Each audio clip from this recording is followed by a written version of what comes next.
আসসালামু আলাইকুম ভিউয়ার্স। আজকে আমরা আপনাদের রান্নার আগের যে প্রতিদিন রসুন আদা ছেলার ঝামেলা সেটা থেকে মুক্তি পাওয়ার একটা সহজ উপায়। এভাবে কিউব করে রেখে দিবেন। রান্নার আগে চুলায় সরাসরি দিয়ে দিলেই কাটা ছেলার ঝামেলা হবে না। আমি মাঝে মাঝেই এটা করি, যেমন মাঝে মাঝে অফারে পাওয়া যায়। তো কালকে পেয়েছিলাম এরকম অফারে, তাই 10 কিলো আদা আর কিছু রসুন কিনে রেখেছিলাম। তো আজকে আমরা দেখাবো কিভাবে আমরা সেই আদা রসুন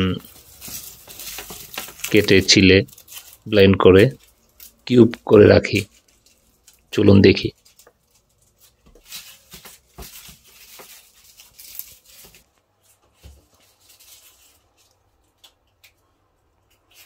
আজকে আমরা আদা ছিলবো, আর আমাদের জন্য এখানে প্রায় 10 কিলো, প্রায় না 10 কিলোর উপরে আদা আনা হয়েছে কালকে। আদা রসুন ছেলা শেষ।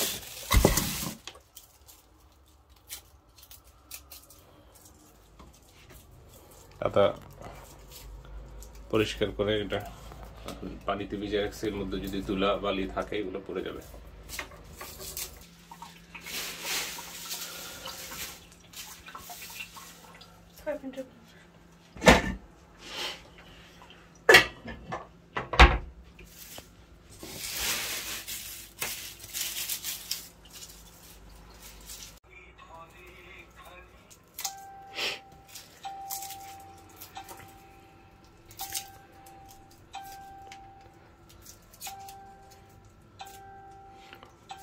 ধোয়া শেষ, এখন কাটবো।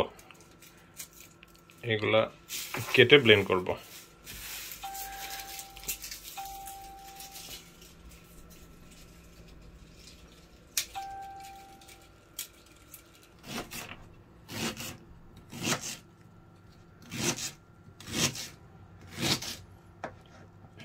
এটাকে ছোট ছোট করে কাটলে ব্লেন্ড করতে সুবিধা হয়।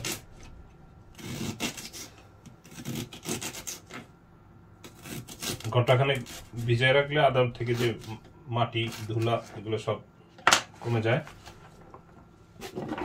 পড়ে যায় আর কি, জাস্ট ক্লিন হয়ে যায়। তারপর আমি আবার ভিজিয়ে রাখার পর এটাকে ধুইছি একটু।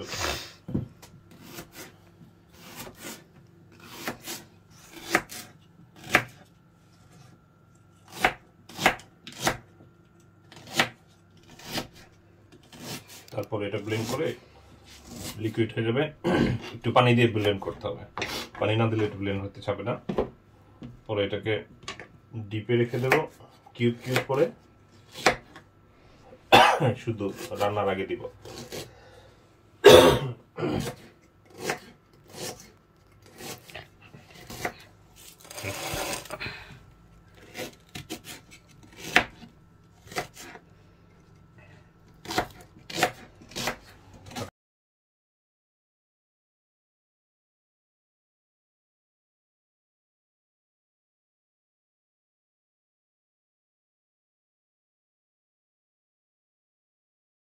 ব্লেন্ড করতে করতে আমাদের ব্লেন্ডার মেশিন গরম হয়ে গেছে, সো একটু রেস্ট দিচ্ছি। আর এইগুলো ব্লেন্ড করা হয়ে গেছে, এখন এগুলোকে আমি কীভাবে কিউব করতে হয় এটা দেখাবো। এটা আমি এখানে রাখবো।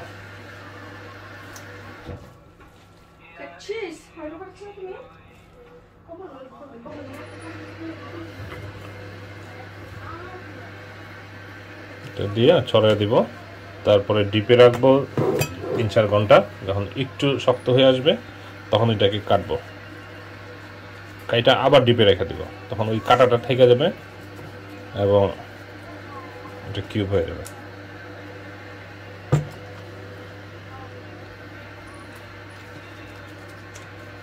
এভাবে সমান করে তারপরে আমি ডিপে রেখে দেব।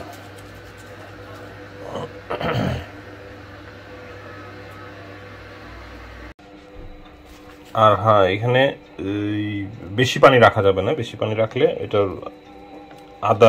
এটা 100% আদা আছে এর মধ্যে। এই এরকম জোরে চাপ দিলে পানি উঠবে, এরকম অবস্থা। এটা একদম এখানে পানির পরিমাণ নাই বললেই চলে। আমি 1 জগ পানি দিয়ে প্রায় সবগুলো আদা করছি। সো বেশি পানি থাকলে রান্নার সময় আদার পরিমাণটা কম হয়ে যায়, বোঝা মুশকিল হয়ে যায়। এখানে যা আছে 100% আদা। এখন এটাকে আমি ডিপে রেখে দেবো। রেখে আমি যখন এটা 2-4 ঘন্টা হয়ে যাবে, 4 ঘন্টা একটু শক্ত হয়ে যাবে, তখন আমি এটাকে এইভাবে কাটবো। কাটলে এই কাটাটা থেকে যাবে। কাইটা আবার ডিপে রেখে দেবো। তখন এরকম যখন একদম পুরো শক্ত হয়ে যাবে, তখন এই ছোট ছোট করে আমি করব, কিপ করব। ওটা আমি পরে দেখাবো। 3-4 ঘন্টা পর যখন এটা ডিপে রাখা হবে, তখন এরকম শক্ত হয়ে যাবে, এরকম শক্ত হয়ে যাবে। তখন এটাকে কাটতে হবে, এইভাবে কেটে কিউব করে কাটতে হবে। এইভাবে কাটার পরে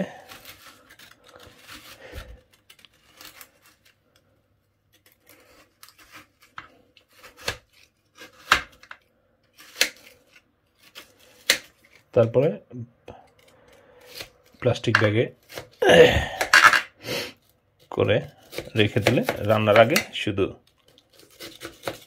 একটা করে কিউব অথবা 2টা পরিমাণ মতো দিয়ে রান্না করতে হবে।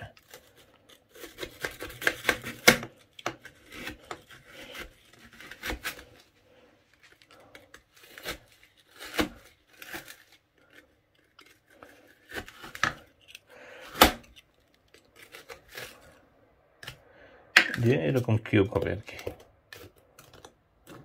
যেই পরিমাণ দিতে চায় দিয়ে। আশা করি বুঝতে পেরেছেন।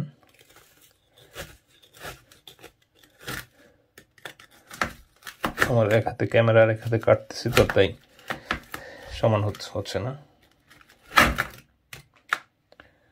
That's it. এইখানেও আমি রাখছি, আরও কিছু নর্মাল ফ্রিজে রাখছি, যেহেতু ডিপে জায়গা থাকে না। এখন এগুলো আমি প্যাকেটে করে রেখে দেব। আমি এই যে এভাবে কিউব করলাম, এখন এই প্যাকেটে করে আবার ডিপে রেখে দেব, ফলে আমার জায়গা বাঁচবে এবং এটা আমি যতদিন খুশি রেখে খাইতে পারবো। 1 বছর পরে খেলে কোনো সমস্যা নেই।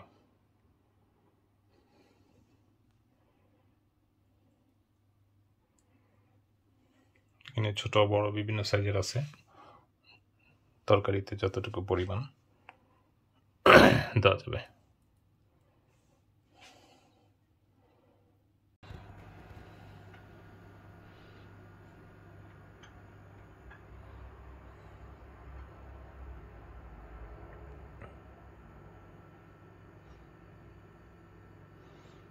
এটা একটু বেশিক্ষণ রাখা হয়ে গেছে, বেশি শক্ত হয়ে গেছে। এটাকে কিছুক্ষণ বের করে রেখে তারপর কাটবো।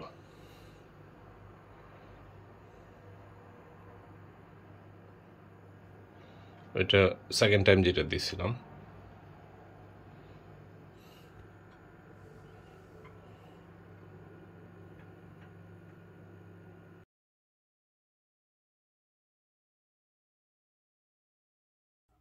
আমি রসুনগুলোকেও সেম স্টাইলে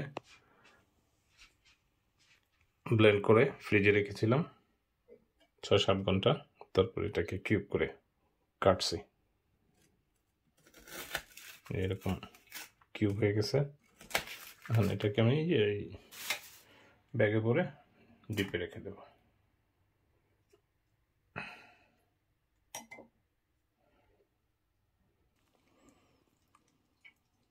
এইভাবে কিউব করে আমি আবার ডিপে ঢুকিয়ে রাখবো। এটা আপনি 1 বছর পর, আপনারা যদি 1 বছর পরও খান, ফ্রেশ থাকবে এবং রান্নার সময় ঝামেলা নেই। কিউব নেবেন আর চুলায় পাতিলে দিয়ে দিবেন। ইজি প্রসেস, একদিন শুধু কষ্ট করতে হলো।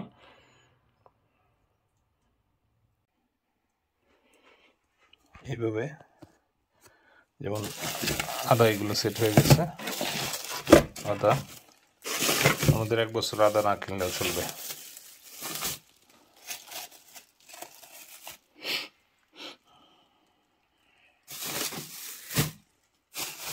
এটা আবার 4-5 ঘন্টা রাখলে এটা আবার একদম ফাইনালি শক্ত হয়ে যাবে।